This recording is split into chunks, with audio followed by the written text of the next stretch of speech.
Listen. About to hit the streets, gotta lace shoes. Do I want to do it again? Do I really want to inconvenience myself at the wrong time to replace the alternator again? No. Just do the job right the first time and you all good. What up, y'all? It is the very next day as promised. So today we about to tackle this alternator. I'm gonna show you how to replace it. I'm gonna go ahead and show you how to replace the battery too. I'm gonna see if I can get that warranted out or at least charge a little bit. I believe my voltage is down a little bit. When I just went in the car, my dome lights was they was bright. They wasn't super duper bright, but I'm gonna still see if I can get a warranty out. So nevertheless, today's the day. All right, with no further delay, let's go ahead and get into it. It is cold out here, I'll tell you that. All right, back at it. Drop the load. Okay. All right, today's go. Boom. That's your alternator. If y'all don't know what it looked like, I got 1, 2, maybe 4 bolts in it. The power supply, the connector, and the battery, of course. So I'm gonna get it all set up, and I gotta take this out too. So I'll get y'all together. All right. So first, we want to start with is this little crossbar right here. We're gonna take these out. I believe these are 13 millimeters. I'll get y'all the exact numbers, but I at least need to loosen this one. Take these out and take that one out. And then we'll get the battery. So, show y'all what it do. All right. Okay, it is a 13 millimeter. But you'll get you a 13 millimeter socket, 3/8 ratchet. So I just loosened the back one up for a little leverage, but these 2 front ones gonna come out.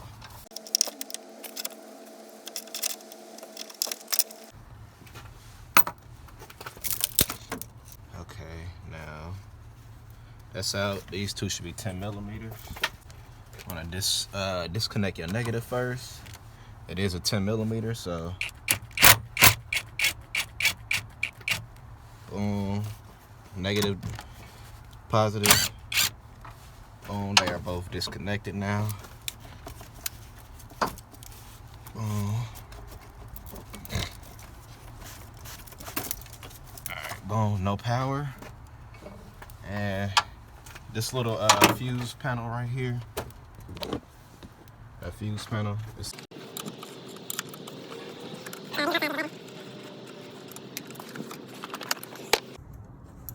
I'm gonna go ahead and disconnect this from the battery.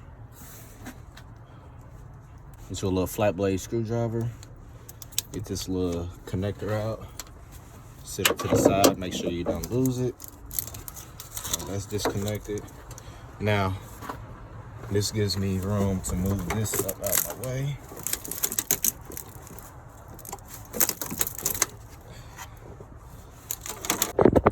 All right. There, the little triangular piece. Y'all can't really see it, but it's a bolt right there that holds the battery in place. Y'all want to make sure y'all get y'all an extension like this to get that out.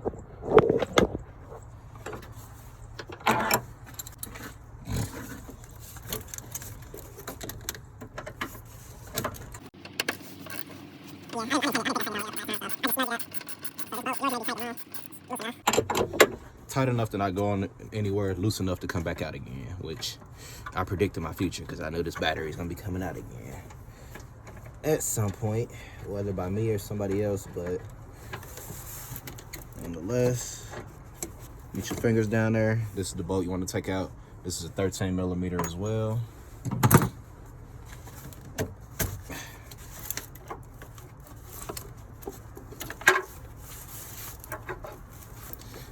And this just helps hold the battery in. It sits on the battery like that.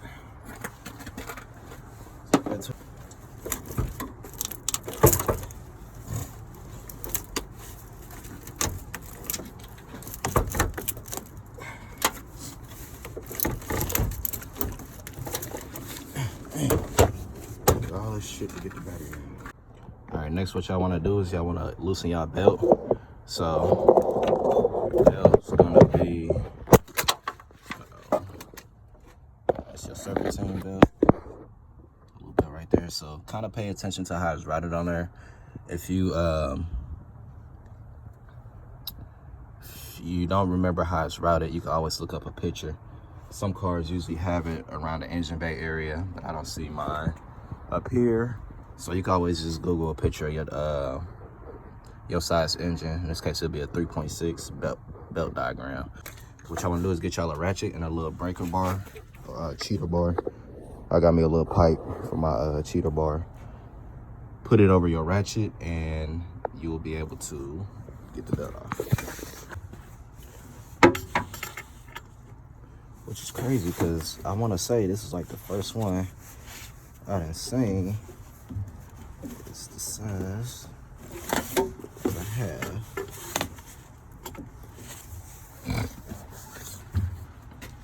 So now I got it on there. Let's see. Yep. Oh no. Okay, so it's gonna come this way to loosen up the tension. So what you wanna do is pry it towards you like this. Like that, boom. And what I'm gonna do is I'm gonna take mine directly off the alternator. Boom, slide it around your alternator. Keep the tension on it and boom, put the tension back. Take your half drive out. Now your belt is free. So what I'm gonna do, kind of leave it pried like that. Take your fingers. Boom, that's out. Push this up right here so I notice it. It's out my way. All right, now what I want to do next is right here. This is where your power supply is running from your battery. So just pull this rubber boot back. Slide it down. Make my life easier. Now, if you want, you could put an extension on here. I got a deep socket 12, so I don't really need one. An extension would help extend it out further this way.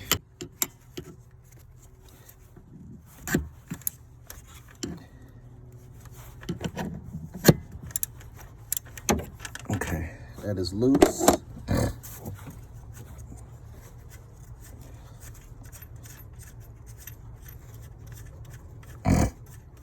It'd be helpful to get a little magnet to grab the screw just in case you drop it. I got one somewhere I just saw, but it's definitely helpful. Okay, now pull it out. Remember, that goes back on there like that, and just let it rest down there. So these two bolts right here, get that one off and that one off. The size is a 15. So definitely invest in these kinds. This got the inside turning style that you could twist. You can, I don't know what it's called. You can loosen it and tighten it this way, but this is better for it because I see how smooth this is about to go on. Don't embarrass me now. I said smooth. Did I lie? Did I lie to y'all? What's going on this one? And that's tight. So what I'm gonna do, put it on the loose. Get that one.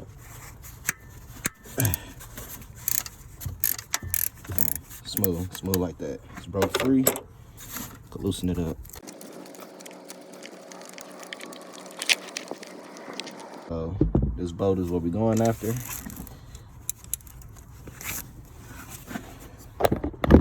Break free.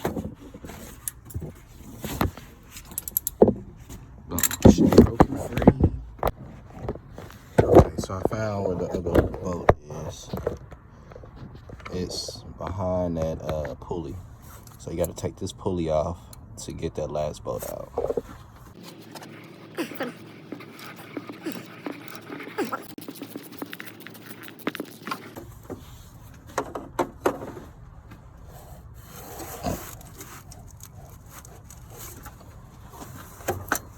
Yep, now see that alternator moves now. Typically your third bolt is not in the pulley like this. It's usually at the bottom of it. I didn't need to drive this car. Would not be doing this right now, I'll tell you that. Okay, pulley's out.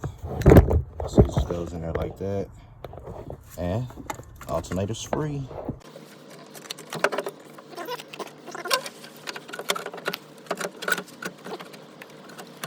Now, if I did leave the battery in, I probably could have pulled it up through this way. But I mean, this you got to work smarter, not harder. It didn't take me long to get the battery. Well, it did, but I got all this space right here to go and pull it out. Yep. Now, let's go get the new one. All right, y'all. I wanted y'all to come along with me to the ride to O'Reilly's. This is down the street from me. Briefly, what I just wanted to talk to y'all about is quality.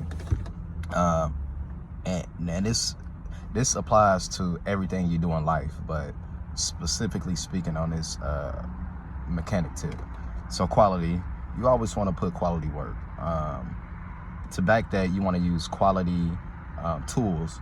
You know, you buy the cheap Walmart set that's $40 for 100 tools in there. You get what you pay for it, you know what I mean? After a couple uses, it's gonna break. Anywho, so make sure you got quality tools. Get you some good tools and make sure they 6-point sockets. It's gonna grip your boat better.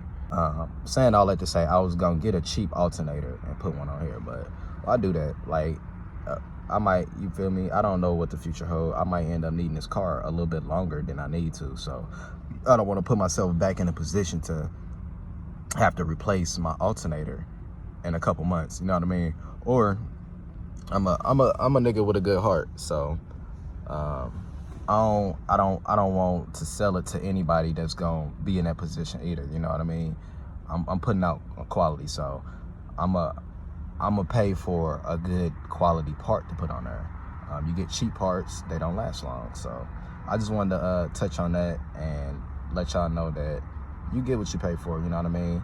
I ain't saying buy the highest thing possible, but definitely get a reputable brand when you replacing this stuff, because you're gonna end up back at square one, and that's something I don't want to do. Y'all see how easy it was to get the alternator off, but do I want to do it again? Do I really want to inconvenience myself at the wrong time to replace the alternator again? No, just do the job right the first time and you all good.